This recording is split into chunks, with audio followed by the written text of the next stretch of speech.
What's up, bros and broettes? We are starting off my leg workout, my legs and abs routine with my full progression and all my sets. And I like to do this routine once a week, if not every other week. And we're going to start off with abs. We're going to do cable standing oblique twists. And what you're going to want to do is you're going to want to set the lever to where it's above your hip or slightly above your hip, depending on how tall you are. And you want to have your elbows up. I have mine slightly bent down because in the next few sets I'm going to be increasing the weight. So you want to have your elbows slightly bent to where it's going to give you more of an advantage to pull a heavy amount of weight as you progress. And what I like to do is I like to use a staggered stance. If you look at my footing, I have one foot behind me and another foot in front of me.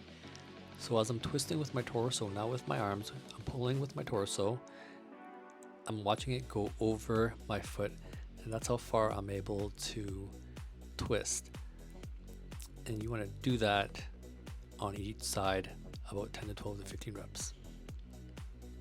Now, I like to superset this exercise as well with one arm cable standing oblique crunches. This one you can do a couple of varieties, but I like doing this portion. And what you're going to do is you're going to grab one D handle and you're going to crunch down to where your knee is, but you're going to be crunching down to the inner portion of your knee, not the outer portion. You're going to try to crunch down as far as possible to where you're going to hit the inside portion of your knee.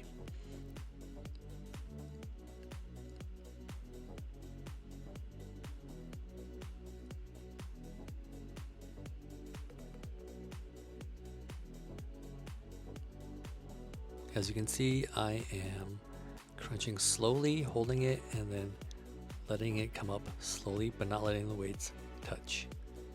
So I'm always keeping a slight tension on the abs by doing this.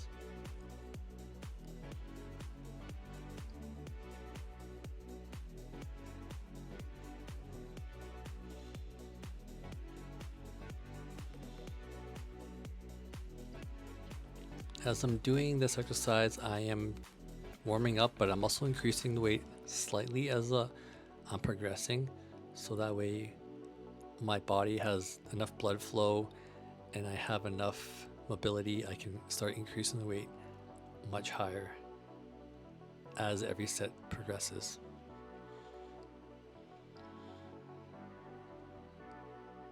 And you want to focus on controlling the weight.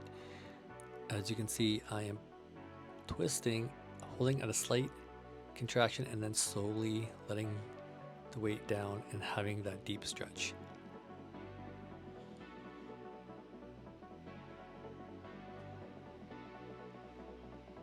Now for this exercise, you kind of want to keep your head tilted up. You want to keep your chin up. You don't want to be drooping down your neck. You want to keep your chin up. You want to keep a nice tight form.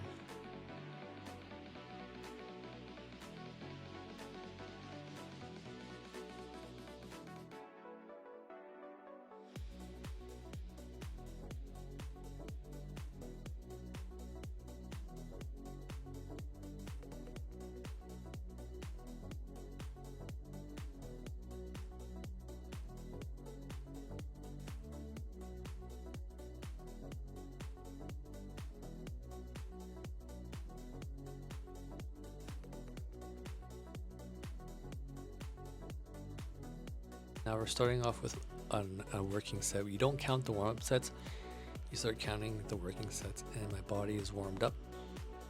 30 pounds is quite heavy, so that's why I have a slight bend in my elbow, which allows me to pull more weight. If you want to make it a lot harder, keep your arms totally straight, but you can't do as much weight. I'm trying to progress in weight, so I need to keep my elbows slightly bent.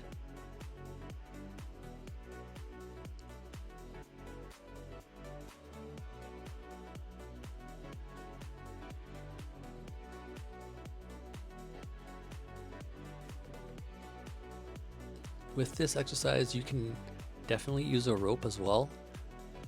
If you don't want to kneel on the ground, get your pants dirty, or you just feel the rope isn't adding enough resistance, I would recommend doing the one arm crunch version. I'm not a big fan of the rope. I just don't get enough good contraction doing it, and I don't like kneeling down on the ground when doing them as well. I prefer to be standing up. And then we're gonna go into a final set, and I'm just focusing on seeing how much weight I can pull. There's a little bit of ego lifting in this one. The form is not the best, but I'm just trying to work on progressing to a heavier weight. So I'm just gonna focus on doing as much reps as I can with decent form. Alright, so we are going to start off with a giant set as a warm-up set. And what basically a giant set is you pick a number, any number that you want, and you try to hit that amount of reps. So I chose 45 reps, and I'm starting off with 75 pounds, and I'm gonna increase the weight as I progress to 100 pounds until I hit 45 reps. And you can take your time doing it. You can slow it down, you can speed it up, take a breather. I probably took a few breaths while doing this. I wasn't in a rush or anything like that, but this is a great way to get blood flow pumping into your leg muscles and help, I guess, lubricate the joints. So that way you can be ready to do a compound exercise. When it comes to seating position, I like to put my seat all the way back, so I'm basically leaning back further.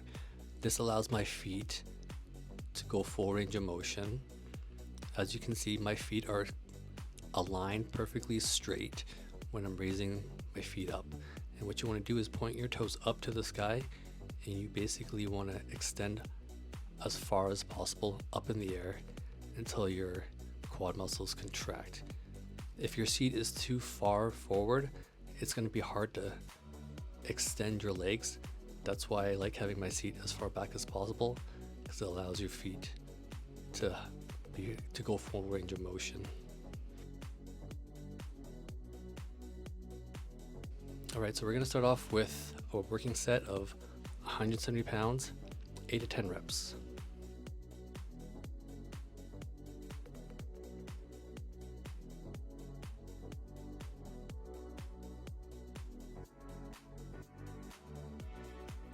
And then we're going to start our second set, 200 pounds, 8 to 10 reps. And it was feeling a little bit heavy, so I was going to stick to this rep range and just wait for 2 sets. And you want to make sure you extend your feet as high as possible, and you control the weight down. Don't let the weights touch, but control the weights as you bring them down.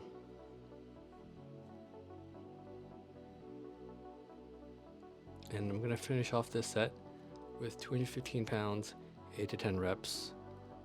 It was getting pretty heavy at this point, and I just wanted to finish things off.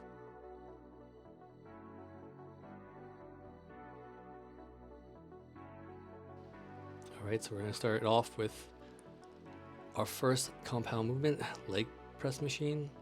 And we're just going to do a warm-up set, 180 pounds, 10 to 15 reps, just one set.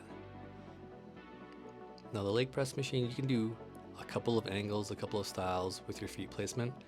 I'm having them about shoulder width apart, and the goal is to have my knees try to hit my chest. So you want to extend your knees as back as far as possible, as long as your mobility allows you to. You also want to keep your back perfectly aligned straight with the pad, neck on the pad. When you start progressing weight, make sure your butt doesn't raise off the pad. Then you want to control the movement on all the sets. So all the way down slowly, and then you want to explode all the way up, but don't fully extend the legs or the knees. That is just asking for an injury.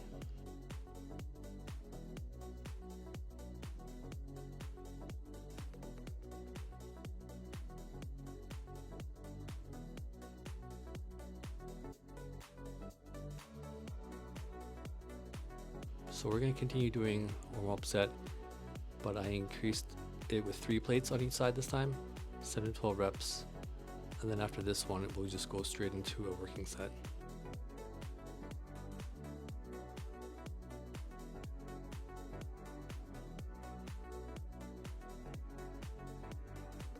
We're going to start off with our working set of 450 pounds.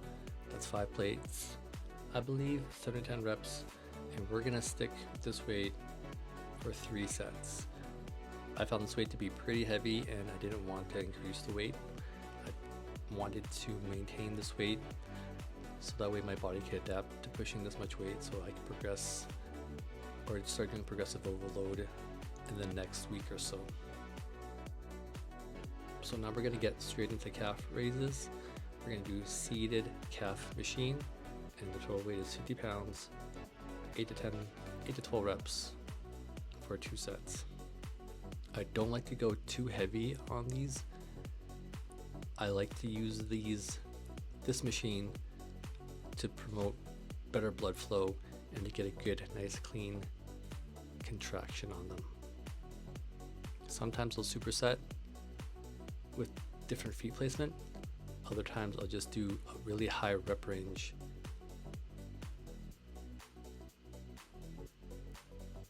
In the next couple clips, I'll show you different angles. And essentially what you want to do is have your feet try to almost touch the floor. Your heels should almost try to touch the floor. So you want a nice, clean stretch at the bottom, hold it. And then you want to extend as far as you can at the top. And what I like to do is I like to lean back as I'm bringing my heels down. It helps with bringing a better stretch. And then as I bring the feet forward, I lean forward more, and that helps with the better contraction.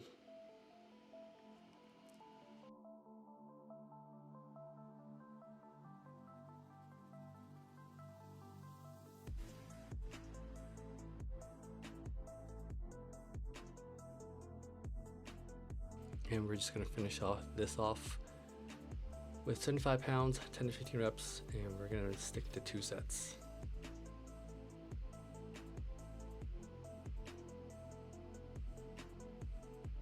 And as you can see, I'm holding the stretch at the bottoms of my heels, a slight pause, and then I'm going to bring them up to a full extension, and I'm just going to curl.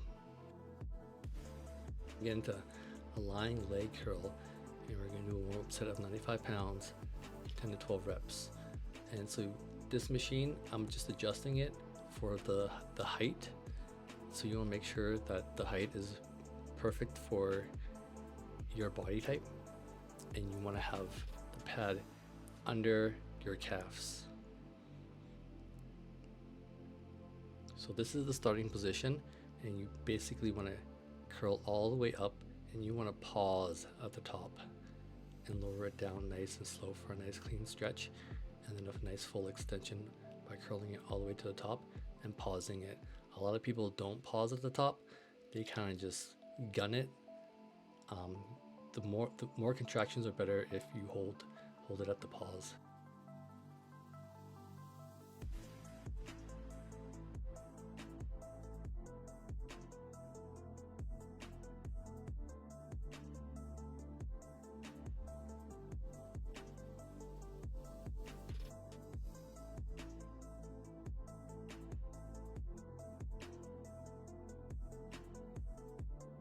Alright, so the warm-up's done. Now we're going to go into a working set, 110 pounds, 10 to 12 reps for 2 sets. And if you watch closely, I'm controlling the weight down and I'm pausing at the top. Controlling the weight down, pausing at the top. And now we're going to a final set to finish things off. 125 pounds, 7 to 10 reps for 2 sets. The weight was getting pretty heavy at this point, so I just wanted to stick to this amount of weight because I believe if I went heavier in weight, my form would have been a lot more sloppy.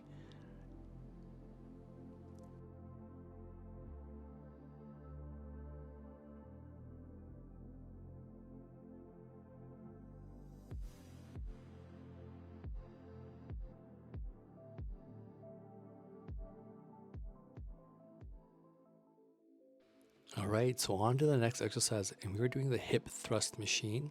This is a great machine exercise for building your glutes and your posterior chain, and it'll help with lower back as well. So we're gonna start off with a warm-up set of 90 pounds, 12 to 20 reps for 2 sets. And feet placement and feet angle is a huge for this machine. So you don't wanna have your feet too far up and you don't wanna have your feet too far low. You wanna go about shoulder width and you wanna have it about a moderate height to be able to power up your hip thrust, to be able to move the weight. This might take a little bit of experimenting, but I usually have my feet closer to the bottom. That way it can provide more power to thrust the weight up. And a good thing to note is a lot of people will experience neck pain when doing this, and it's because when they lean back, they tilt their neck up where they're looking at the ceiling. I basically want you to have your chin down and staring forward. This will help with the neck issue. And you want to control the weight down and lower your hips till they hit the pad, and then thrust all the way back up. So we're gonna do a working set, 180 pounds, 7 to 12 reps for 2 sets. And if you look at my form, I'm controlling the weight, I'm letting my glutes hit the pad, and I'm thrusting up, and I'm controlling the weight down. All right, so we're gonna finish this leg workout off with standing calf machine raises. And we're gonna just jump into a working set, 210 pounds, 8 to 12 reps for 1 set, just because we warmed up the calves with the seated calf machine. This machine, the standing calf machine, I like using it more for power and strength, so I like to increase the weight up furthermore on this machine. And as you can see, I'm controlling the weight down, and I'm trying to have my heels touch the ground so that way you can get a nice deep stretch. And then I'm coming up on my tippy toes for a nice full contraction. My neck isn't staring up at the sky, it's neutral, staring forward. If you want, you can look down as well, but I tend to just stare forward for a neutral position for my neck. And then we're just gonna finish things off, 270 pounds, 8 to 12 reps for 2 sets.